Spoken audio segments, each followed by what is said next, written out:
তিন বাচ্চার জন্য আমি এই কাপড় গজ হিসেবে নিয়ে আসছিলাম, একটু দামি কাপড়, তার সঙ্গে লেস দিয়ে সুন্দর করে চেয়েছিলাম আমার এই তিন বাচ্চার জন্য জামা বানাইতে, যে আমাদের এক কালারের সঙ্গে ওরা এই কালারে পরবে, তাহলে আমাদের সবার একরকম ড্রেস হবে।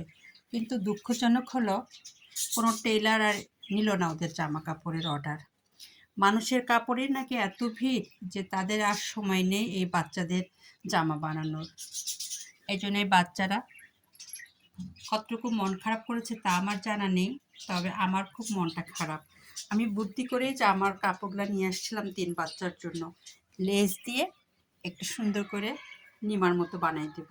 তিন বাচ্চাদের একই রকম থাকবে, আমাদেরও এই মেজেন্টা কালারের ড্রেস হবে। আমাদের ড্রেস আগে কিনা হয়েছে এবং দর্জির কাছে চলে গেছে, কিন্তু এই বাচ্চাগুলোর জামা কাপড় আর দর্জি নিল না।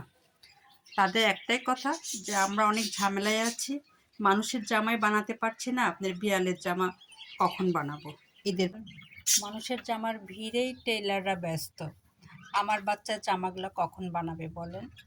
আমি কাপড় নিয়ে গিয়েছিলাম যে তিন বাচ্চার কাপড় আমার একরকম জামা বানাতে চেয়েছিলাম, আর আমাদের সঙ্গে মিল করে তাদের জামাটা রাখছিলাম। কিন্তু দুঃখ এখানেই যে এখন কোনো টেইলারে এই বাচ্চাগুলোর জামা নিচ্ছে না। এই জন্য এদের মন খারাপ, কারণ তারা ঈদে নতুন জামা পরতে পারবে না। আমি একটা স্যাম্পল নিয়ে গিয়েছিলাম জামাটা এইভাবে বানাই দিতে, আমার তিন বাচ্চা সহ আমার দুই বাচ্চা একরকম পরবে পাঁচজন।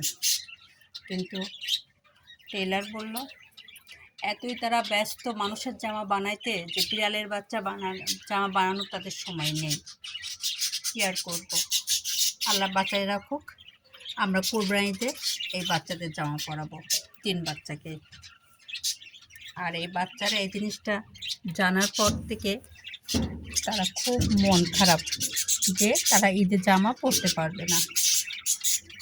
হ্যান্ডসামের অবস্থা দেখুন, অরোরার অবস্থা দেখুন, আর টাইসনের অবস্থাও ঠিক একই রকম, আরেক জায়গায় শুয়ে আছে। জামা পরতে পারবে না বিধায় হ্যান্ডসাম দেখুন কী পরিমাণ, টাইসন দেখুন কী পরিমাণ মন খারাপ করে বসে আছে।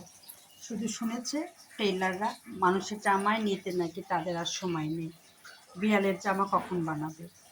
এই জন্য ওদের আর এইবার জামা বানানোর পর